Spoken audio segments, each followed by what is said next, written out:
Hello and welcome to episode 56 of Relics of Orr. Wow, we have a lot of episodes under our belts. I mean, I only have 10? I think, whoa, this might be my 10th episode. Yay, congrats. Woo, streamers. Ready, but I don't have any. I have a post-it note. That's all I've got. Tear it up into little pieces and then you've got confetti. Okay, I'll work on that. Yeah, I'll do post-processing of it, and it'll be super fancy. And then I'll modulate my voice again. It'd be awesome. Yes. I'd like to thank everyone that's... Modulated your voice? Yeah, I modulated my voice for... Necromancer. Oh, yeah. No, oh, right. Yes. Shongoku didn't need a modulated voice. Think. I'd like to thank everyone that's been on the show the last few weeks, especially all of the guests that we had for, Girls' Night, and before that, Izzy's been on, 2 times now, and so I'd like to extend our thanks for all those people. I don't think we've officially done that on the show yet, but we'll go ahead and get this started. Today I am joined by Kate, or actually Spirit. I'll gack you that. It's all good. Okay. Hi. You people now know what her name is. Go ahead and stalk her on the internet. And Christian. On Twitter. It's not like it's hard As to find. if you couldn't do that before with the big heads up down below. Yeah. No, it says Spirit. Oh, and see her Twitter is... the Twitter. Yeah, but no, it's Damn Violas. Yeah. See, I changed that so that people...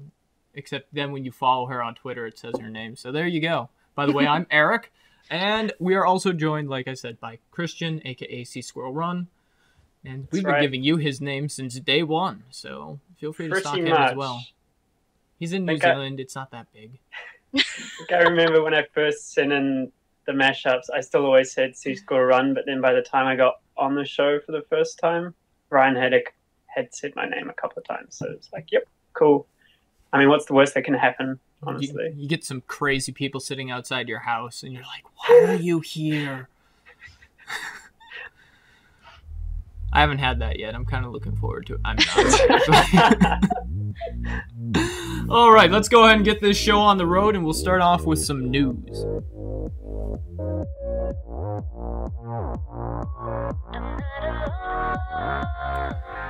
All right, we've had some pretty cool news this week, actually. ArenaNet is coming fast and furious with almost like downloadable content, but it's more updates, large patches. We just had the ever-epic Madness patch with Mad King Thorn and Halloween in general, which was, I think, definitely more good than bad. So it was quite an enjoyable event. And now they're coming up with another one in November. So what have we heard about that, Spirit? We know that there's going to be some brand new content, a new island, a new zone, a new dungeon, and a new PvP mode, or PvE mode, as well as a beta PvP map. So lots of diverse new content coming our way. It's titled The Lost Shores, and we're kind of thinking it'll take place somewhere in the sea around Lion's Arch. It's all leaks, I think. Is there any official? The official news is that it's Sea of Sorrows, I believe. Oh yeah, that's right. So they've got a little teaser page on their website with a couple concept art and 3 screenshots, plus the short text saying something stirs in the Sea of Sorrows. Unravel a mystery of monstrous proportions in the Lost Shores. A massive one-time world event that will change Tyria forever. The interesting thing is the world event has already begun, which is pretty cool. Have you guys seen the humpback whales in Lion's Arch? No. 3 whales have beached themselves in Lion's Arch on beaches. You can actually go up to them. Yeah. Ryan was yelling in guild chat at some stage. We were just randomly bantering, and he was like, "Oh, by the way, I'm standing on a beached whale." And I was like, "Oh," I was trying to make some reference to a different beached whale I knew about. And he was like, no, did you not hear there's a beached whale in LA? And when he said LA, I assumed Los Angeles. And I was like, how are you in Los Angeles? What?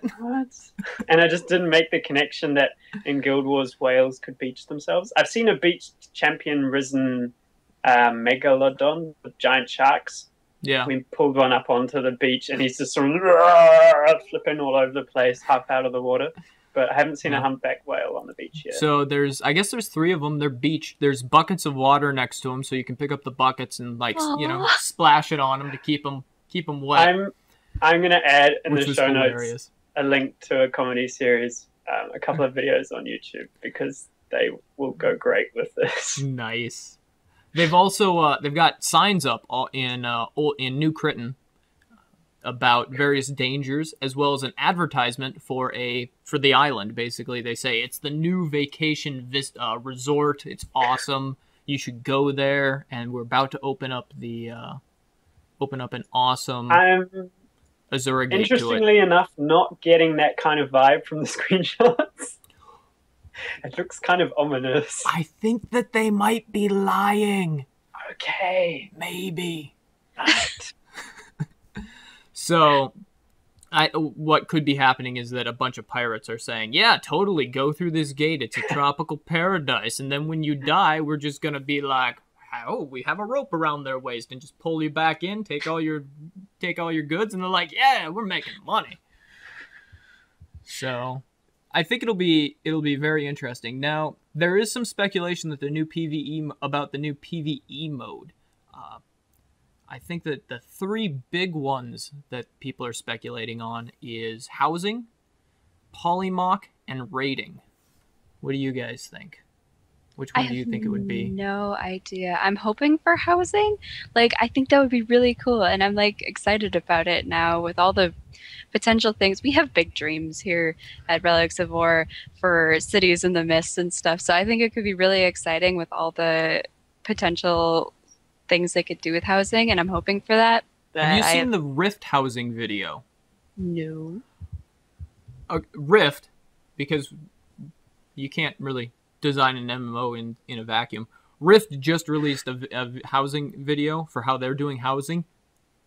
It's amazing. If ArenaNet copies that, I will have no complaints about housing. You should go check out. It's like a half hour, and you can place walls. You can put stuff down, rotate it. It's got a CAD interface, so you can move things on Z-axis, and you have like 250 items that you can put around your house, around your house. You can build decks. You can build tree houses.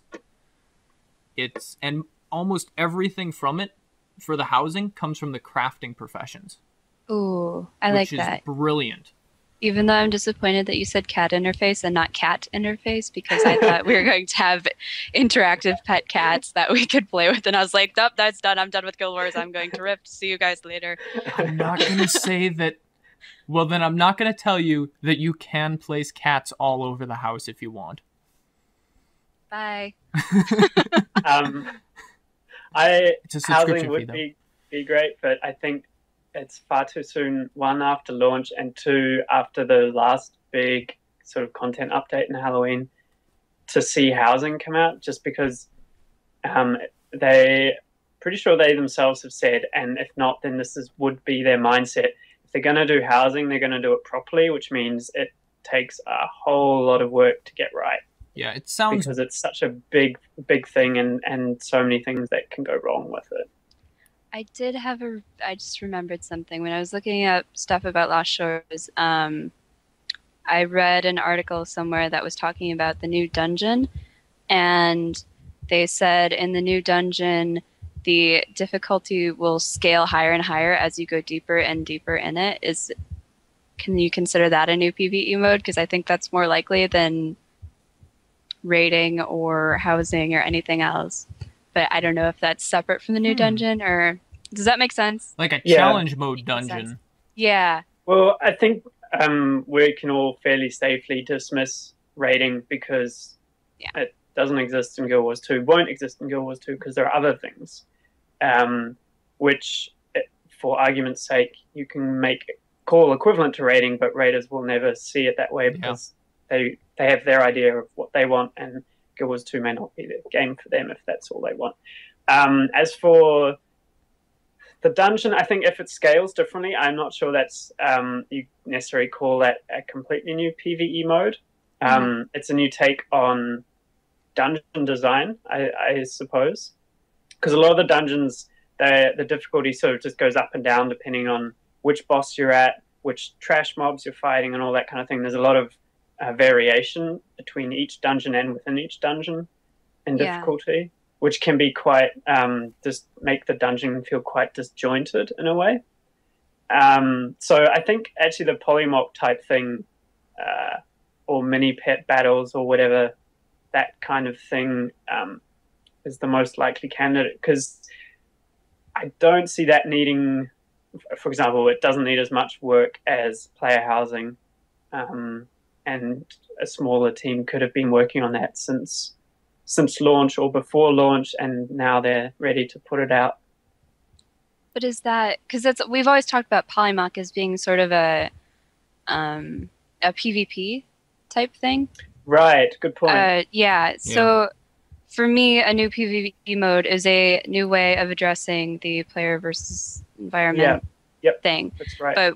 But we've always talked about Polymock as being sort of a Pokemon battles type thing. So I don't see Polymock being it either. I see if they're going to put out a new PvE mode, maybe it's a new way of addressing dungeons or hard mode. Probably not hard mode, but something like that along those lines, not a Polymock. So challenge mode could then be a likely candidate.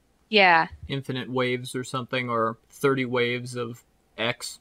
And they're calling it maybe they're just calling it a new dungeon, but it works differently from the other dungeons in the sense that it's challenge mode based, like in Guild Wars.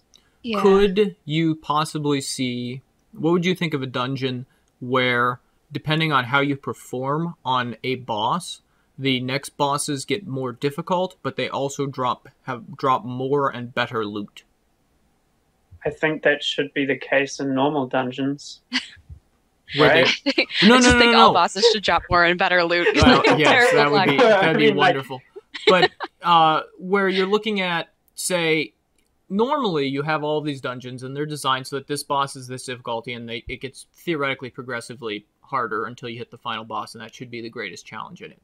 But what if, say, you go up against this boss and it's like a super easy boss or a medium difficulty boss, and you beat it ridiculously fast. You just steamroll the thing. So then the next boss, the game says, oh, these people beat it in this amount of time and did this amount of damage. Okay, well, this next boss is going to have X additional resistance compared to if you beat it in this time. Yeah, that's the kind of scaling I would expect to see in a normal dungeon anyway, in a way. If you're going to try and scale the difficulty in a dungeon while someone's in there to match their skill, then that would be a way to do it. So I think that could work in any dungeon. Yeah. Yeah, it's almost too complicated. I think it's too complicated in a way, but it would be cool. I would enjoy it. I just think right now they're looking at tweaking the bosses so they're the same every time, and there's more consistency across dungeons. And if they're adding a new dungeon, it will probably fall within their desired range of consistency, because it's not different developers working on each dungeon. It's a concentrated effort towards a dungeon. So what would you think of possibly dungeons that scale from 5 to like 15 people? Yes, Would that absolutely. be something that they could do? Yes, please. I just really want to do things with more people. I would cap at 10, personally, I think. I don't know. I don't have, I haven't come from big MMOs with raiding and 25-man raids and that kind of thing. So I'm more used to that really tight-knit, which Guild Wars 2 encourages, that really tight-knit cooperation where you bring, everyone needs to actually be working together to succeed on a boss. Like, if you have a skill to prevent this attack, it's on a 30-second cooldown, which means it's up before the boss uses it again, so someone else needs to be able to deal with it the next time it comes around. That kind of thing is what I really enjoy about the dungeons in Guild Wars 2. So I think if they were to scale them up, 10 would be my limit. It would cause all kinds of problems to each dungeon, though, just because of the fact that everything doubles up in terms of the tools that you have accessible to you. So you effectively need to do the same with the bosses. Right. You would so have that to can basically very quickly get out of hand in a way in terms of balance. right. You would have to each dungeon path. You'd have to design probably 3 different. Each boss encounter would have to be designed 3 different times. You'd build the 10-person, or the 5-person, 8-person, and then 10-person groups, and add ads and that sort of thing, and tweak health. It would be rough. It'd be difficult. If you wanted that, then they basically have to redesign every encounter in a dungeon. Yes, each twice. time. Yeah, in every dungeon or more. Which is why, people. It'd be great to get to be able to do things with more people, but it's not happening there. So what I'm going to say is, people, please get guys together and do those temples in Cursed Shore. The only problem is I tried to do Balthazar's temple 2 nights ago, or sometime this week. I tried to do it, and I got there, and the event was bugged, and there's no way to reset the event. Oh. Right. And Do that not is reset why until a patch, then? They don't reset until a patch. The guys just stood there, and they had all died. We revived them, and it said, and when it said 7 of 7 revived, it still said continue to revive these people. I'm like, but they're all, and they just sort of stood there. And I think that a lot of people, I think the vast majority of people are not doing those because half of the time they're bugged, and you have to wait for a server reset. With a dungeon, you could do those sorts of things. And if they bug, you just leave the dungeon, come back in, and it resets. So you can actually fix it yourself. Yeah.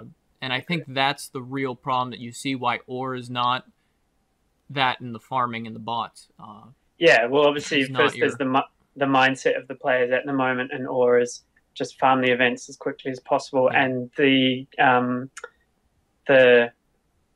god events, the temples, are not, except for Grenth, which you reset by not completing. Yeah. They're not in the picture because they take a lot of effort and a lot of time to do, and the rewards for the people that are just trying to farm events aren't comparable. Yeah. But I'm just frustrated because I would like to get Balthazar so that I can start spending karma on obsidian shards. Yeah.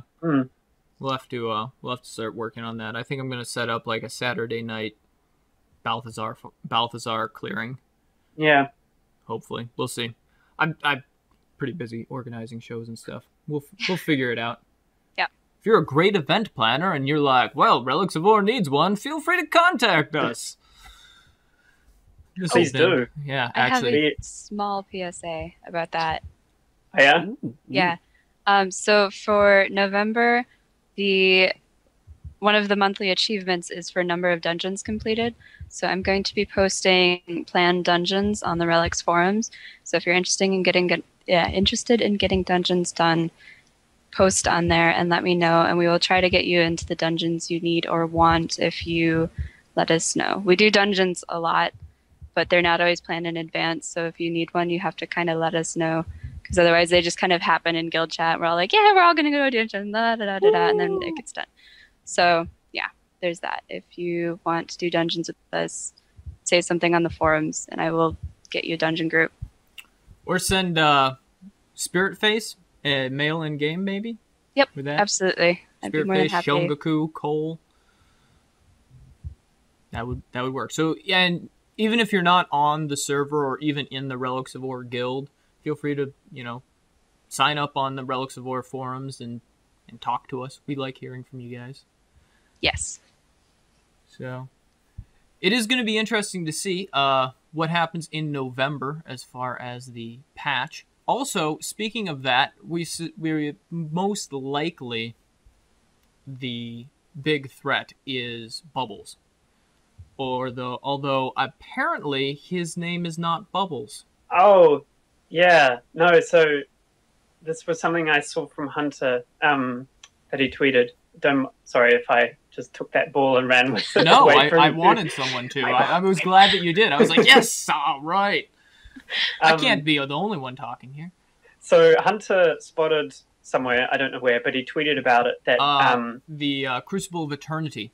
Yeah, and the boss test subject alpha has 3 skills, and they're called Teeth of Jormag, Teeth of Primordus, and Teeth of Mordramoth, which is an unfamiliar name. But if we go with the fact that the first and second are both elder dragons, then Mordramoth is potentially also an elder dragon, if you follow that rule. Yeah. Then, so we've always thought there were 5 elder dragons. Is that right? Yes. Okay. And Bubbles was the one who didn't have a name, and he's the underwater dragon. Right. Yes. So first off, Mordramoth refers to the Earth skill that test subject Alpha uses. Mm-hmm. So that makes the connection between Bubbles and Mordramoth a bit loose if Bubbles is called Mordramoth. Secondly, there's also something Ryan found on Reddit, which is a screenshot of an Asura somewhere. I have no idea because this is secondhand from Ryan, of a little Asura who talks about 6 entities. I can't remember exactly how he refers to them, but 6 entities that cause the cycle of destruction and rebirth in the world of Tyria. So there could be. So the question is there a 6th elder dragon? And is it called Mordramoth? And Yes. Or is Mordramoth? Please. So. Anything to keep Bubbles with the name Bubbles. I just want him to be called Bubbles forever. When we go fight him at the bottom of the ocean and I go to punch him in the face, I want his health bar to say Bubbles. You're not going to punch him in the face. You're going to be sitting on a submarine, and you're going to be doing this. Torpedoes. No. Two. What's so rough about that fight is that I have heard so many awesome ideas about how they could have done it, such as he lands on the, like my idea, he lands on the front of the thing, you ram him with the airship, drive him into the ground, meanwhile Logan actually proves useful and like bubbles everyone so that when it crashes you survive. Yeah, I know, crazy thoughts. I mean, this would actually make me like Logan even more. I mean, I'm okay with him after the storyline, but by the way, kind of spoilers-ish. But anyways, he bubbles everyone, you crash into the ground, and then you have to cut your way into him, get to his heart, and then, like, just stab it with both Sohothan and the other blade, Magdare. And that's how you kill Zaitan. I was just going to say... That would have been awesome. If we fought Bubbles, then what if it turned into a dungeon where you climb into his mouth, and then the dungeon is working through his Pinocchio style. Yes. Yeah, and you meet Jonah in there, and he's like the end boss whose weapon you then take, and because Bubbles is now a humpback whale. Why are we murdering Jonah? Last I heard, he was a good guy. Because he's got the sword that we need to stab How many Bubbles in the heart. magic swords do we need? We need at least 6. So many. Well, we have 2 fire swords, which is boring. There's like 4 primary elements, plus you need a shadow sword. So, I mean, we got to get a shadow sword in there, Twilight. So you have to get Twilight, you have to get Dawn, you have to get Sohothan, Magdare, I guess it's called, or whatever. You got to get an icy dragon sword. Just because or the one cool. from Honor of the Waves. Yeah. Can you get an icy dragon sword in the game? No, Does it exist? I've seen a skin of a greatsword which looks like it's icy and it's got like white particle effects coming off it. Yeah, so I always think that's the icy dragon sword, but it's not like the fiery dragon sword. Fiery dragon sword from the Hall of Monuments. Yeah, which is or Magdare or Sohothan, which are both super fancy fiery dragon swords they're like nukes. I did appreciate the fact that a guy used the Cauldron of Cataclysm though in Orr. That was awesome. The what? Oh, yeah. Spoilers again. I don't know what you're talking about. Yeah, I'm familiar with the lore surrounding it, but I don't know anything about that storyline. Depending on which side branch you take, your character decides, here's that, oh, hey, Zaitan has a Cauldron of Cataclysm, and he's about to nuke. Cauldron. Yeah, like the Syrian Cauldron. Yeah, I've done that. And it's like, oh yeah, he's gonna totally nuke Lion's Arch with it. And so you say, well, that's a bad thing. And then they say, here's a giant golem. Get inside of it. We're gonna airdrop you down on top of it. This may be one of the coolest missions ever, because you just in this golem and you just jump off the side, and it's like, bam, you land in the middle of this place, and then you have to defend it from Risen while everyone else actually gets there. And that mission started really well, but then it got kind of boring because it was just wave after wave.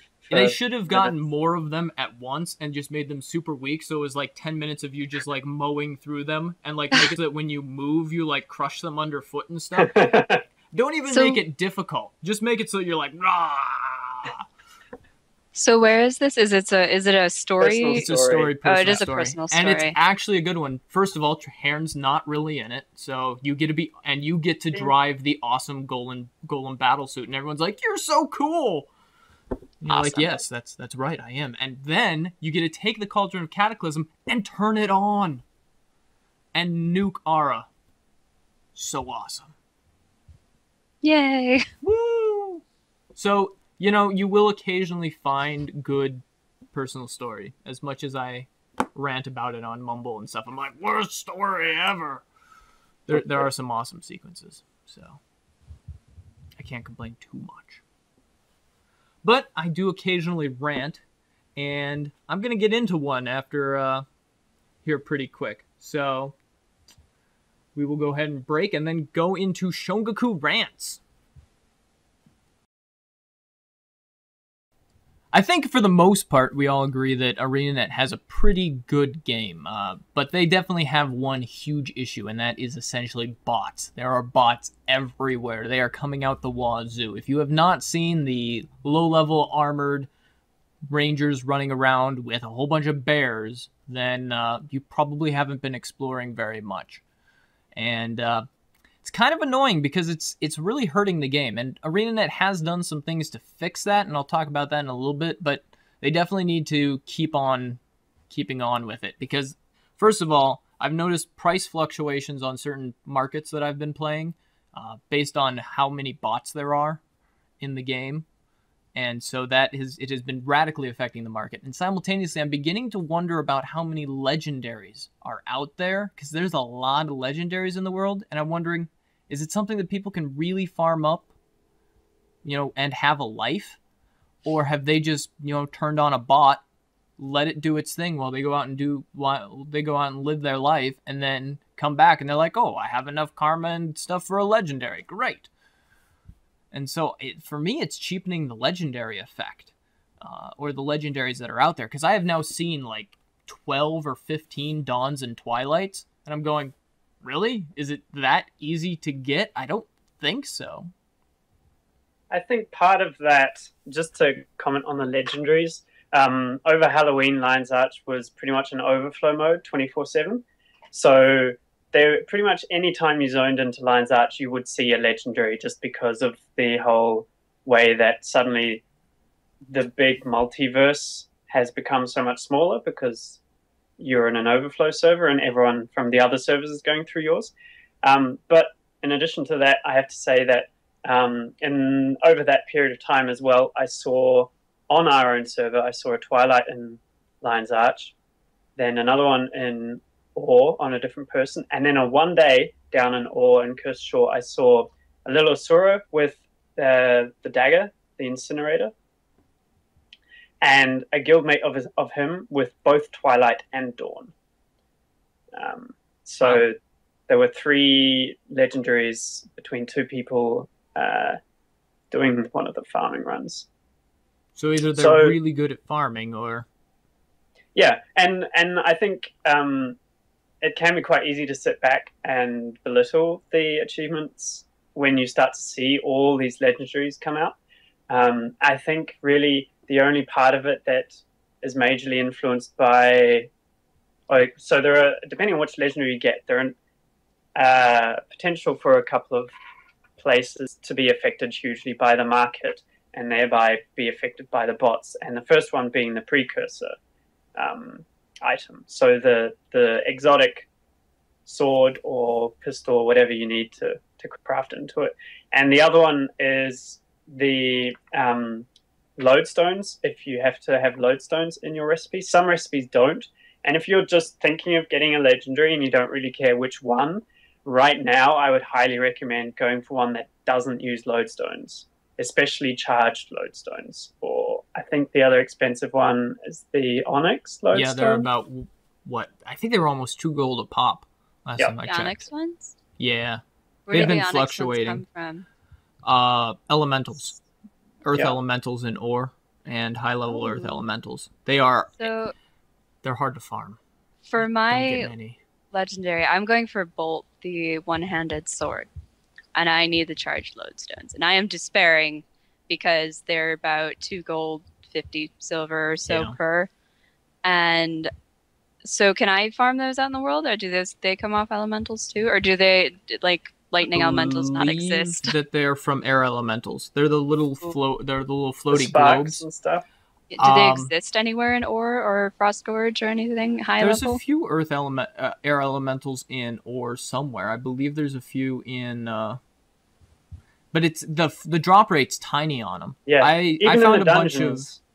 yeah. Even Like- so, I'd rather have like if I want to work towards my legendary, I'd rather have like a place to go out in the world, and I could farm them to get the lodestones or the drops to pay for the lodestones. Because right now, the way I'm getting them, I have 1 and 2 cores, which I can fuse to make 2, and I need 100, I think, Yeah. something like that. Right now, I Honestly, can only with- get that doing There Crucible of Eternity. there it's with is like, lodestones and precursors, it's generally going to be quicker to farm the gold from events and farming drops than to get them yourself.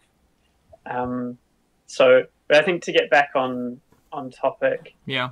to your Bots. rant about bots, that's the reason why they become affected, because of the ease of, I suppose, the ease of which these bots and other players can get into a large amount of wealth. Yeah. So the more wealth there is in the economy, the Greater the inflation. exactly. So an interesting now, ArenaNet is doing things to fix it. One of the things that I noticed is that they have tweaked how their executable is observed by a computer, and you can no longer isolate the executable's memory usage. So in order to multi-box, what I was doing, and I wasn't multi-boxing with like a keyboard system, so I still had to move between the two different clients. But what I did is I had a program that would take the Guild Wars executable, package it into its own space in memory, and isolate it from the registry and all of that. They've fixed that, so that doesn't work anymore. So that has reduced multi-boxer's capability. Although I'm not a botter, so it doesn't really help me. For you, it was just to for the convenience of being able to transfer between your two accounts. Transfer between, Right. mail, and also because I like having both my accounts up and like dancing in Lion's Arch because during events, it's like, no, I can't do it anymore. So much rage. Anyways, so they have been doing that. They also, and they have announced that they have a full team. They have a new live team essentially that they hired that is specifically anti-bot, and their entire job is to write code that counters bots. So hopefully we will be seeing a return of Doom or Grenth. I'll take either. Alternatively, possibly Cormyr showing up and killing them. Now, if Cormyr shows up, what happens is she stabs them, and then you see an animation of all of their gear flying out of them and into her. Yes. And all their And then they're XP just left and naked laying on the bubble floor. and they're just laying there naked. And Cormyr is like, I behind that. yes! I would prefer if there were bots for them to have Cormyr show up for each of the bots, and then every time the bots kill something and it drops loot for them, she runs up to it and grabs the loot before they do. Make it happen right now. It's She all just their follows them experience around. and all Yes. their money as well. Do it. If you get And- reported for botting, Cormyr and follows gives- you around. Gives Do it. them a debuff that slows them like 25%, reduces their damage by 25% and whatnot. Disciple of Cormyr buff for all Yes. all members, all bots. And slowly she leeches your health as well, so eventually the bot just dies and can't be fixed.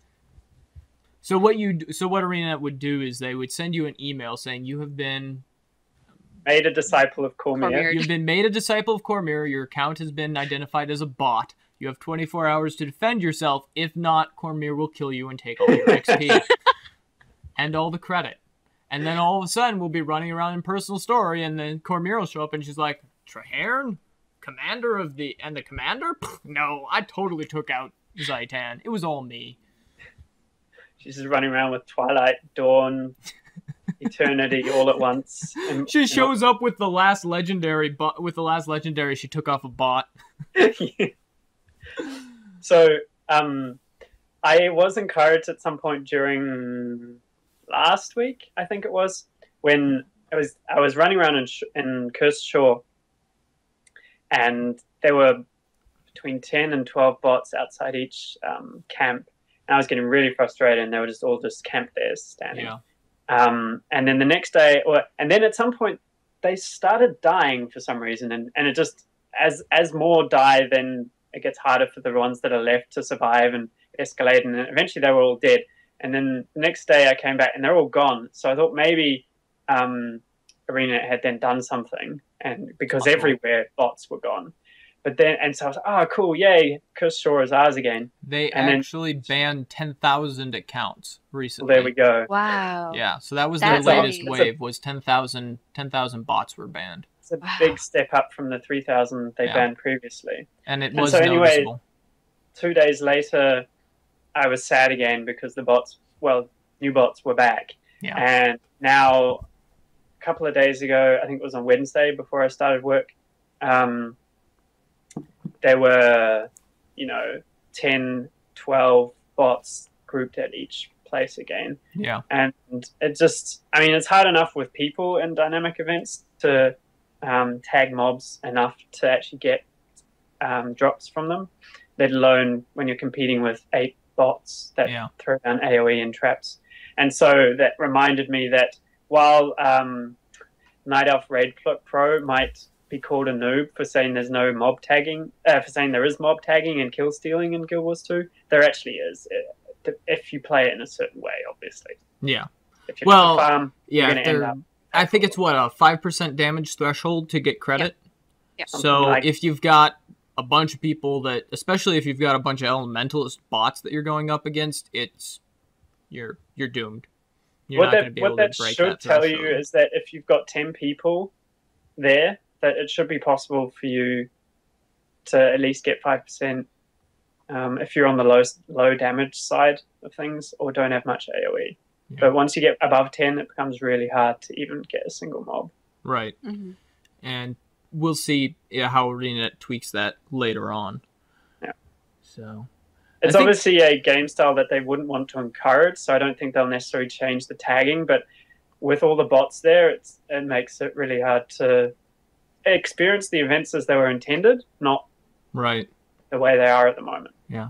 And there's a few things that I think are problems with the way that the game is why bots are such an issue in Guild Wars, as opposed to, bots have always been an issue in MMOs in general, but Guild Wars, it's more obvious for a few reasons. First of all, a lot of the controls for your characters are client side.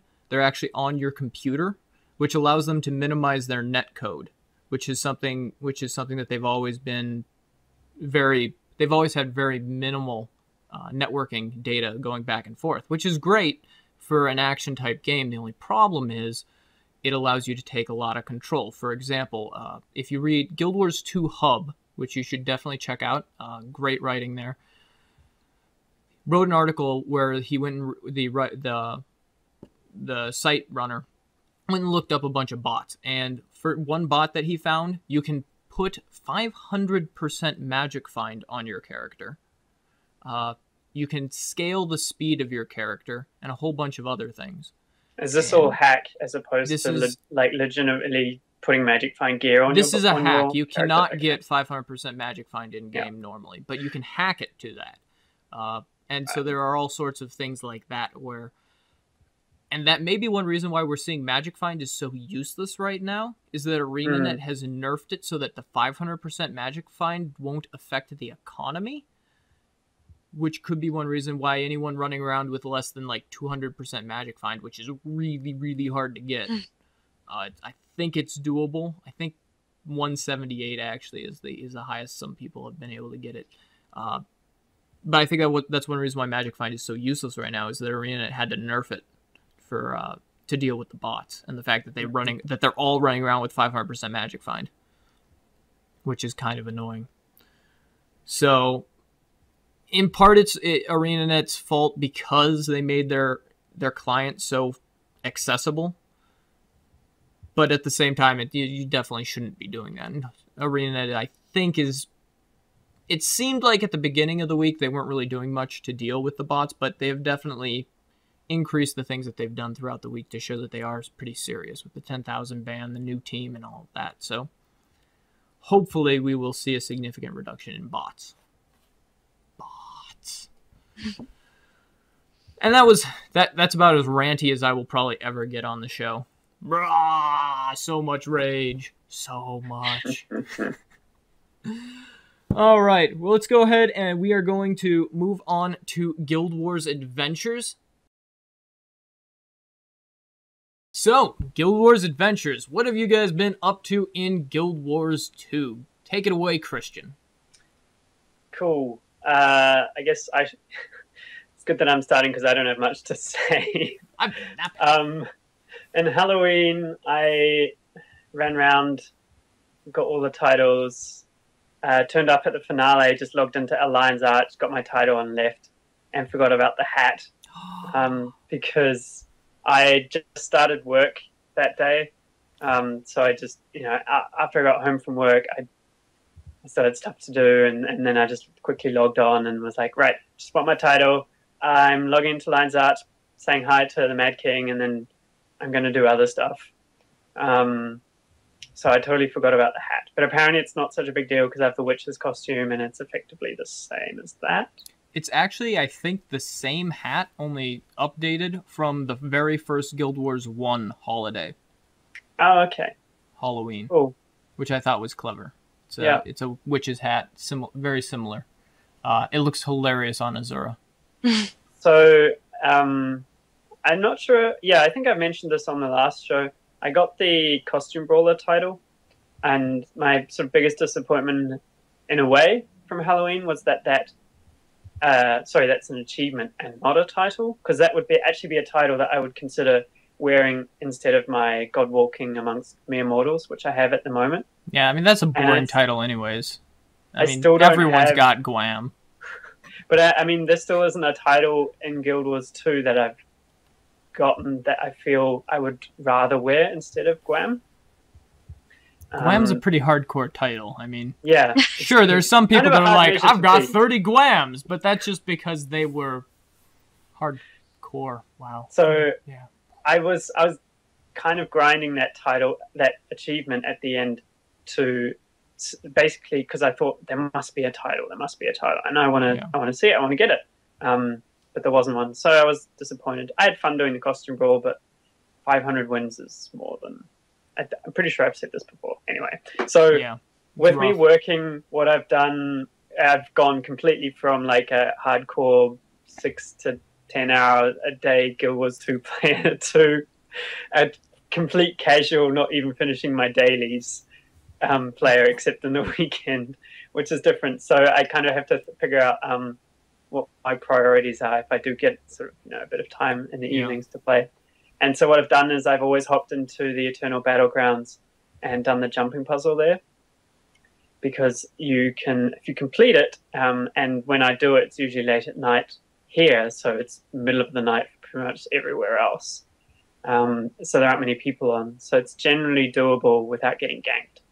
And you get 15 badges of honor, and that's the best way of spending your time in World v World if you just want badges. You can also get Orcalium, I do believe, in there. Yeah, there's Orichalcum. I think there's two nodes? One of them is a rich vein.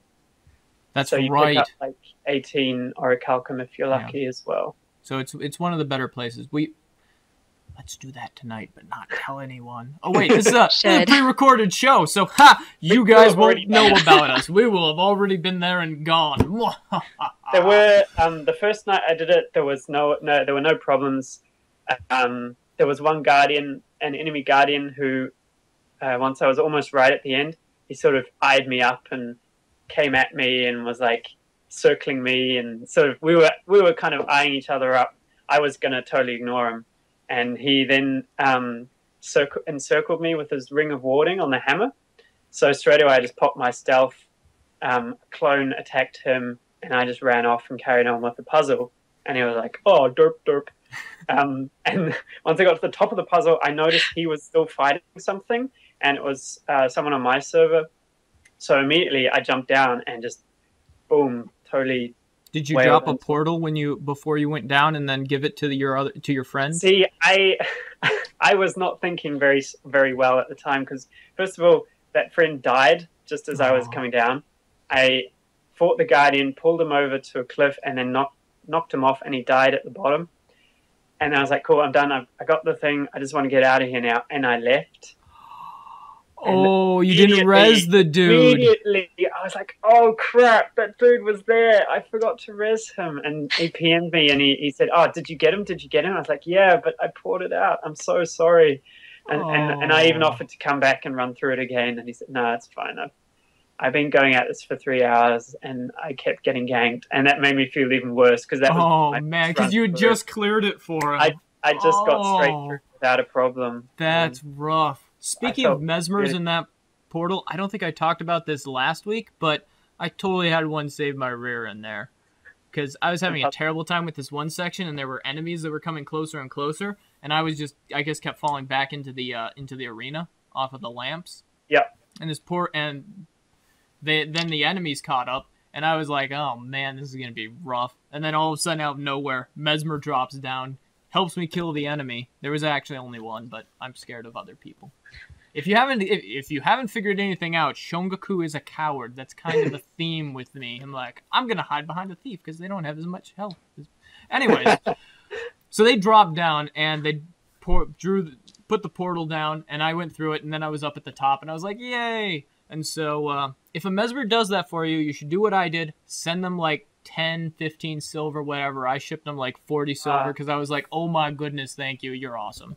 So if a Mesmer drops a portal for you and it's not like your friend or someone, tip them because it will make them want to do it more. And portals and jumping puzzles, best friend ever. I had that experience as well. One of the other nights I popped in just to try it out. I got pretty much all the way up to the end and then screwed up and fell all the way back to the start. Saw a Mesmer at the end who was portaling a friend up. And I saw him portal, and then the portal disappeared. So I just sort of waited there in view of them. And after a while, he PM'd me and said, dude, I can portal you up if you like. And I was, yeah, I was just thinking of that, waiting for you. But I was on my Mesmer, so I was kind of like, my portal is on my bar, but I can't really use it. So he just portaled me up, and I said thanks and ran off and got the chest. So I'll keep that in mind in future. Tip the Mesmer, because it'll make the Mesmer want to portal you more, and then they'll actually think about it even more. Because I know quite a few Mesmers don't even think about that when they're finishing a jumping puzzle. Because it's like portal. Why would I do that? I know quite a few Mesmers who I've talked to, and I'm like, you could just portal. Like if you're about to do a really difficult section of a jumping puzzle, you drop your portal, and then if you biff it. Yeah, I think most Mesmers just do that. Like think of that for themselves. Like, oh, if I'm going to screw up, I'm going to use this as a safety net. But I do use it proactively as well to help people go up the jumping puzzles. So there you go. That base spirit? I just got a very strange contact request on Skype, which is very strange strange. Yeah, sorry. That's all good. So. With that Eternal Battleground puzzle, you can literally portal someone from right at the start to right to the end. It's true. Because it's not that far of a run for you to drop and then drop, isn't it? No. To drop, run back, run to the big so end. that's pretty much what I've been up to. Yesterday, just messing around on my thief. Pretty much. Which has been fun now. I've actually gone back to Dagger and Pistol. Now that I'm leveled up and tougher, and that's been fun because Sword Pistol was great when I was squishy, and I found like, oh, I'm just going to daze this guy permanently. Ha ha ha ha! You're not doing any damage to me. But after a while, pressing 3 over and over just gets a bit boring. Yeah. So you press 5 over and over instead. I press 5, run around behind them, stab them, and then 2, 2, 2, 2, 2, 2. And then they whirl. Hey, so it's like trying to kill. It's trying to kill Zaitan there. Yeah. Hit 2 to win. Anyways, I'm gonna probably rant about that more or mention that several more times. What have you been up to, Spirit? I haven't been up to a whole lot. I did make it through all the Halloween content. I didn't Nice. have a whole lot of time to farm it, but I did manage to complete all the titles, and I got my Mystery of the Mad King, and I got my witch hat. I was really happy about that. I followed the Mad King around Lion's Arch when he was there on Wednesday. Yes, Telling Halloween his itself. terrible jokes. I'm Yes. kind of sad I missed those. They were, I'm sure they're listed on the wiki or somewhere. There were very traditional Mad King jokes. There was even, he made the one about the dwarves, how dwarves never have money because they're always a little short. And then he was like, I miss dwarves, which was amazing. Well, That was a great line. He said that several times. He's like, oh man, I had all these short jokes prepared and yeah. they're all gone. The Mad King Thorn costume has a dwarf joke. How does a dwarf sleep? Like a rock. Oh, Mad King Thorn, you may be a sociopathic murderer, but we still love you. Well, But your only for jokes. one day a year. I mean, really, seriously. When stop. you give us free stuff and make us laugh and Yes. facepalm at the same time. So pretty much when we like you for your loot. Yes. Yep. Sorry. That's what I learned from video games. Really like people for their loot. Will this conversation result in a +3 chess piece? No, I'm out. See you guys. Oh, this week I ran the Mad King Clock Tower a ton, and got basically exotic boots for most of my alts across my 2 accounts, which was kind of fun because I enjoyed switching between like Azura and Norn and how different it made the puzzle. Oh, you were that Okay. guy. You were that guy. I ran the Norn the absolute bare minimum because I knew people hated the Norn. Mhm. Because they're just terrible. I didn't take my male Norn because I have literally the biggest male Norn that you can possibly have. So he's got the super broad and he's just gargantuan. And so I was like, I'm not going to take him in because that's just going to ruin it for someone. I love the Azura because it feels so different to play that through as an Azura because it's way harder because everyone's so much bigger than you. So you're losing that visual. And the jump timing is the same, but because you're usually zoomed in on your character more, everything seems bigger and like you're making these ridiculous jumps with the Azura, and it just it feels like you're barely making it through this thing, and it's great. So I did it multiple times on my Azura because I was like, yeah, which was fun. So so that's how far I got. I ran that clock tower way too much. But and then I ran Mad King Thorn's fight. I ran that so much, which was great. But I only got like 2 or 3 exotics out of it. I got an exotic ring. Only. I got boots and I got a mask. And that was out of probably 50, 60 runs. Oh, okay. Yeah. No, I ran it a lot. And I was like, am I sleeping? Am I at work? No? Okay, I'm running the Mad King dungeon. Or am I doing the jumping puzzle? I ran him a few times, not 50 to 60, maybe 10 or 15. Yeah, probably more towards 15 at least. Yeah. Greens every single time. Yeah. It was actually not that bad as far as like lucrative, how much money you could make off of it, Yeah, simply I because suppose. But if you're doing it because you think, oh, there's an exotic there, then I'd do maybe a couple in a row and I wouldn't get an exotic and I'm like, wow, that's obviously not worth it. I'll go do something else. And then half an hour later, someone would be like, oh, yeah, we're going to do Mad King. Oh, yeah, cool. I'll just jump on my Guardian, whirl around a little bit. Yeah. Now, an interesting thing cropped up with the Mad King runs that kind of ticked me off. How many people were sitting in Lion's Arch only taking 80s and booting you if you weren't an level 80 to run the Mad King dungeon? It ticked me off, and I think it ticked a lot of people off because it's a very World of Warcraft mentality, and I thought that was just stupid. Because what you should notice, I mean, or they did notice maybe and just ignored, is that when you go to the dungeon and you get that pop-up window, it says level 2, which is the minimum level you can be in the world because you level up after the tutorial. To show how...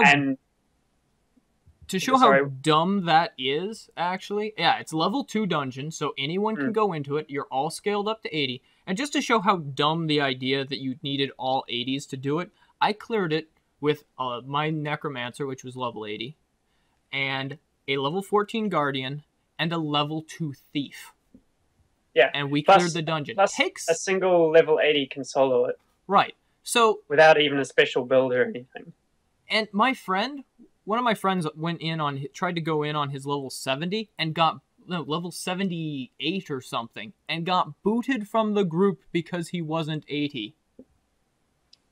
That's not cool. Yes. The power difference between 78 and 80 is so minimal. That's not it's even... Like, really? Are you going to be like, well, oh, and this may be one reason why they don't have an inspect feature yet in the game, because I would imagine that those people would say, okay, you have to be level 80 and in full exotics. If you don't have full exotics, we're not letting you in because this won't be the fully fastest possible dungeon ever. And it's like, really? Really? Are you people that obsessed with running it 10 seconds faster every single time?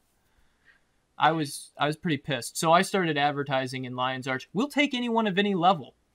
And I did notice by the end of the event there were a lot of people who were saying that. So hopefully all the level 80 obsessed jerks got with the dungeon, this is the first time I really would have liked to see a stronger looking for group tool. There was so much spamming in map chat, especially because Ryan and I were actually there when it started. We caught the one-time cinematic, and then everybody started running through, and there was so much spamming. It would have been nice to get rid of that. So I would have liked to see a better looking for group tool. There is actually one. A lot of people don't know it exists. In your contacts list, there's a tab for looking for group, and if you set it to looking for group, you get a blue icon over your head with a magnifying glass, and people around you can see that you're looking for a group, but you can't advertise. You can't say, oh, I'm looking for a group for such and such dungeon. It just says that you're looking for a group. Yeah. It could use improvement, but it does exist. People a lot of times say it doesn't exist. It is there. It just isn't that great. I'd almost be tempted to say that they should, I don't really like saying this, but copy the World of Warcraft LFG system. It's really, I mean, if you want an LFG system, and if you're not going to map spam and do the traditional group forming, it works really well. It's very efficient. It pairs your people up together. What do you think of the Guild Wars one? To be honest, I never really liked that system. I thought it was interesting, but it ended up being like, this is how we're going to sell stuff through trade. That's because it wasn't just looking for group, it had a trade option. So yeah. Mm-hmm. Well, also the Guild Wars didn't have a trading post or auction house. Yeah. So you were limited to advertising that way. That was an okay way to do it, especially in certain outposts. I never used it that much just because by the time they put it in, they had heroes already, and I generally just ran with people that I knew in real life, and so, or with Elite Empire. If you guys are out there, hi. So I could use that would work. I don't think it would work very well for Guild Wars, because the thing is, if you're looking for a group in Guild Wars 1 and for a specific thing, you always went to the same zone and did the LFG there. So everyone just assumed, okay, you guys are going to run Citadel of Flame, you're probably going to be at the entrance to it. Or if you're going to run Ragnar's Menagerie, you're going to be that same place, the Flame Temple Corridor, or whatever it's called. Mm-hmm. I don't remember its name. So there's that. And in Guild Wars, you want to be able to look across the entire world and possibly cross servers to find a group.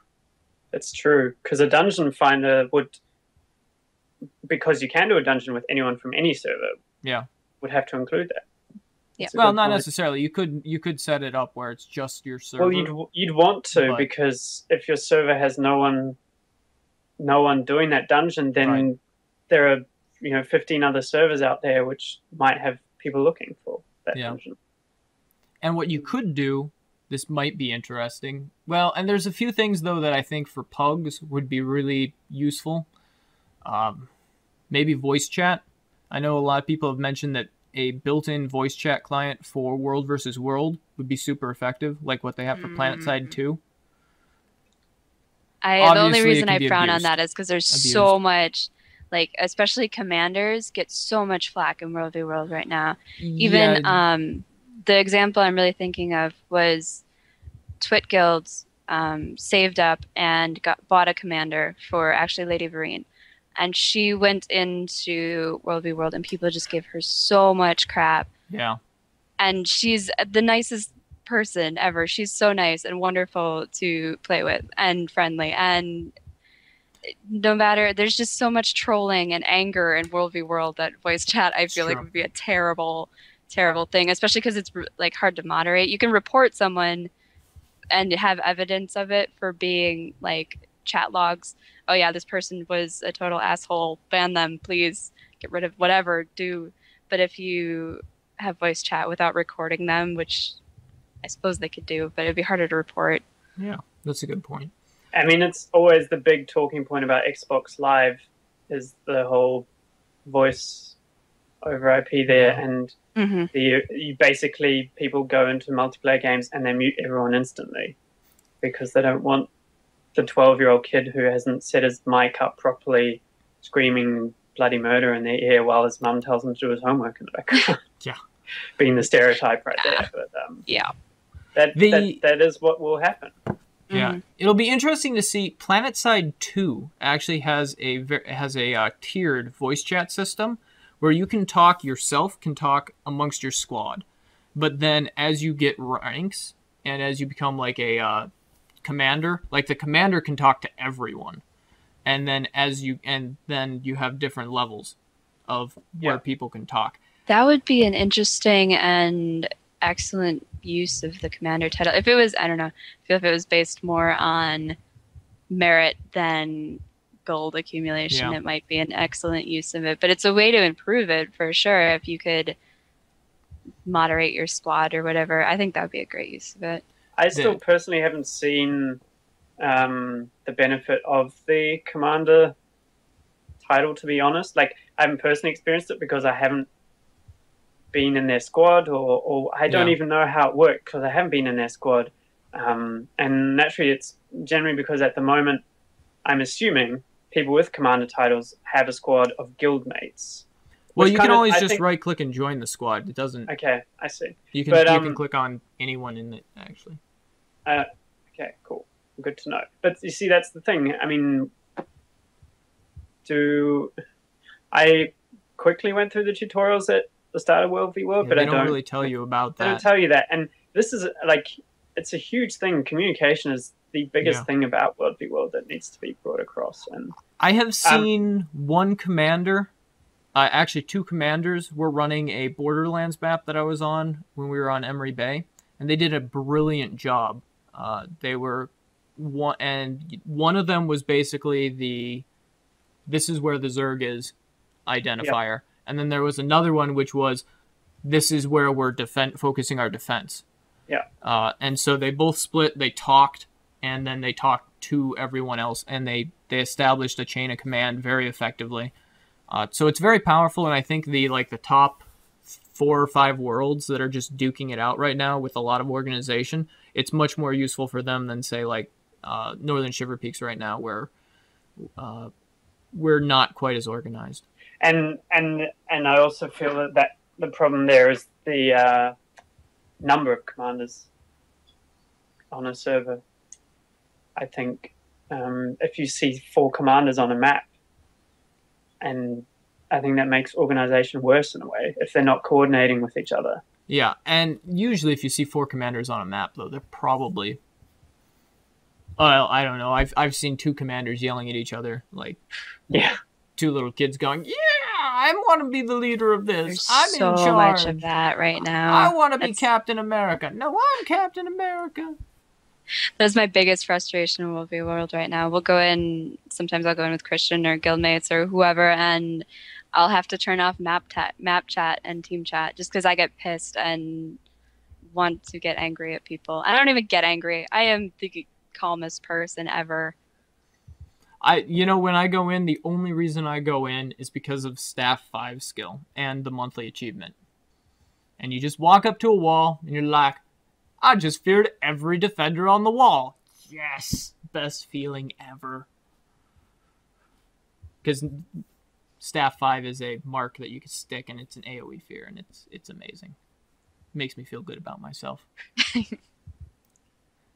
So if you're a necromancer and you need an ego boost or an esteem boost, self-esteem boost, just go fear people. Make them scared. It's great.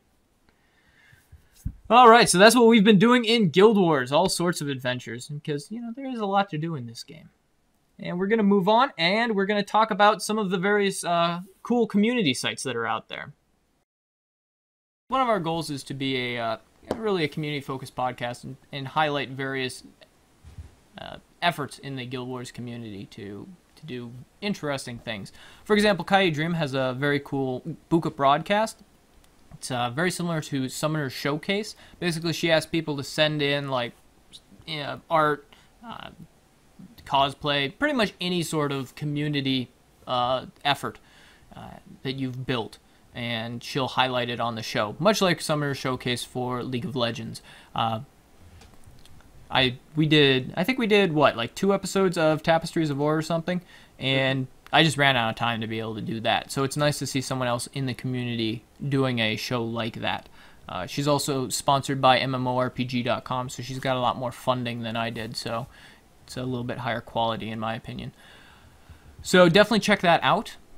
We also have a very cool blog that I found that we have linked in the show notes called Inquisitive Myths, and it is some great data mining and theory crafting with a lot of the sort of thought process behind it. I found it yesterday and was super excited when I found it because it gives all sorts of magic find information and that sort of thing. And so I thoroughly enjoyed it. Hopefully we can get... Actually, I kind of want to get the writer on the show at some point. Cross our fingers so we can get some nice data mining. Get them and Tasha together, and they can talk about numbers, and I can sit back and be like, I may have an engineering degree, but what are these there numbers? So that's definitely something that you should check out if you're interested at all in how magic find affects things and various other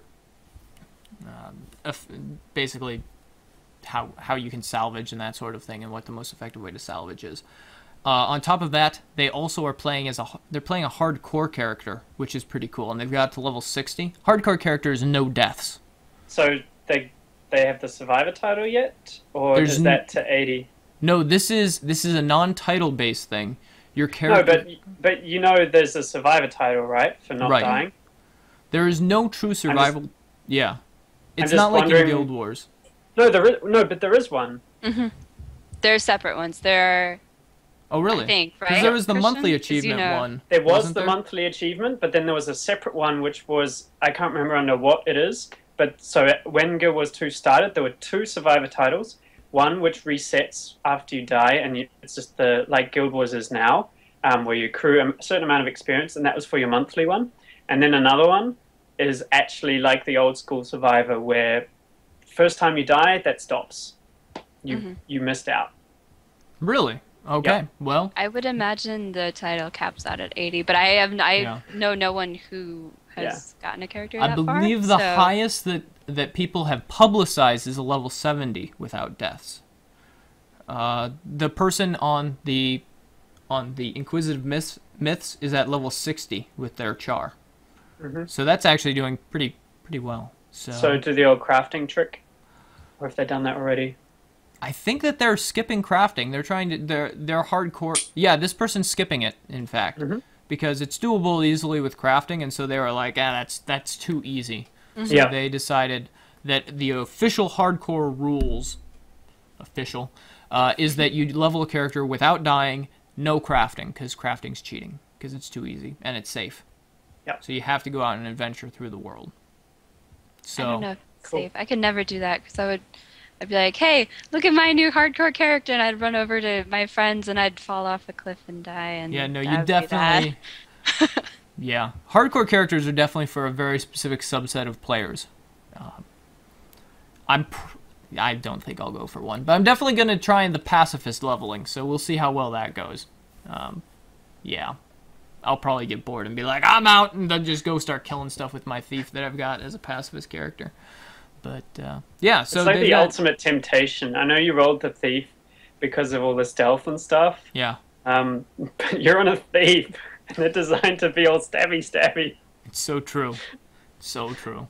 Yeah. Well, every class in every profession in Guild Wars is designed to be just like smash someone's face in, aside from maybe like the Necro. But the Necro is just going to be there and they're like, I'm wearing you down, I'm here. It's well, like that's what I would you. say about the Mesmer too, but then the Mesmer people build burst Mesmers as well, and I just go, how are you doing this? It's really hard to be a burst Necro. I'm certain it's possible, and someone's probably going, oh, such a noob, he should just uninstall the game, but please write in your was at relicsoford@gmail.com. Wow, yes. I have not done that before. Yes, I'm not if you've got that. And burst we Mesmer, yeah, we would love to spotlight a build that you've come up with. That'd be awesome. Okay, final part of Community Spotlight is the Guild Wars 2 community subreddit. Cole is moderating it at the moment, and what it's focused on is basically being a subreddit that allows community members to post their links and that sort of thing without the downvote bots that are out there on the Guild Wars 2 subreddit, who downvote anything that is not, I don't know what they I don't really know the criteria because I don't spend much time there. So we'll let Cole give more details on that when he next shows up.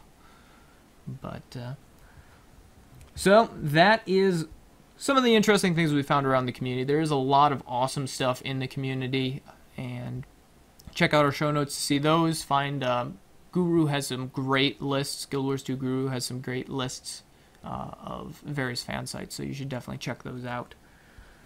Now let's go ahead and move on to pro tips.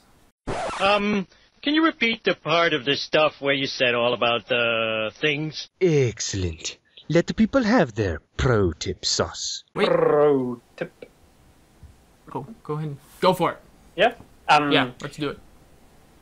It's one that I didn't. Well, I kind of assumed most people would know, and that's why it's good to point out because maybe you don't know how this works. But we've had people talking about how traits are kind of annoying to. It's kind of annoying to add traits because you have to click the plus button over and over and over and over again. And putting 30 trait points into a trait line can be a bit of a pain. So there's a shortcut to adding traits to a trait line.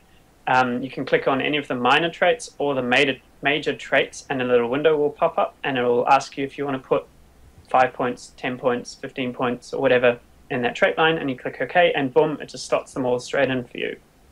So it's quite a neat little tip, especially for PvP, where you're most likely going to be resetting your traits quite often and quickly filling out a trait line. Yeah, so that's that tip. Spirit, what's our next tip?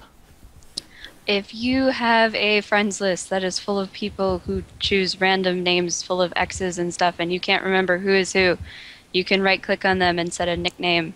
Chris, you quintuple Lex Legolas quintuple X Q. That guy. Yes, you can nickname them whatever their name is. Bob. You can nickname quadruple X Legolas Bob, and then he will show up as Bob forever on in your nickname, in your guild list, whatever it is. So you basically now know who they are. It replaces the account name part on the friends list with your nickname. So the character name will still show up so you can see which character they're on, but their random username that they may have picked for when they log into Guild Wars, you can change that. Cool. You can also do that to keep track of people that you may not know the name of, but you met them in X place. So I ran X dungeon with them, or they are from this guild, and that sort of thing. So it's not just necessarily names. You can put notes, essentially. It's more a note than a nickname, which is something that is sorely lacking in the guild menu system, because we really need to get that in there. Come on, Arena. You got this. All right. Well, that is our show for this week. We're glad that you tuned in to listen. Once again, I am Shongaku, joined by Christian and Spirit. And if you would like to email us, we'd love to hear from you. We are both on YouTube as well as iTunes now. So feel free to leave an iTunes comment. We will read it on this show, or a YouTube comment, and preferably something that's a question. Things like, you guys are awesome, or this show's the worst one I've ever watched. You guys need to just uninstall your computers and go to sleep. That's actually not all that mean, but actually, if you wrote something that random, we'd probably read it on the show as well. So feel free. You can also email us at relicsofwar@gmail.com. Any questions, or if you have an awesome build and you know that we all are just terrible at playing this game, which is why we talk about it, feel free to help us out by sending us awesome builds. We'd love to hear from you guys. And that is all we have for this week. We will finish off with the ever-popular Wheel of Morality. Wheel of Morality, turn, turn, turn. Tell us the lesson that we should learn, Christian. Flying is learning how to throw yourself at the ground and miss.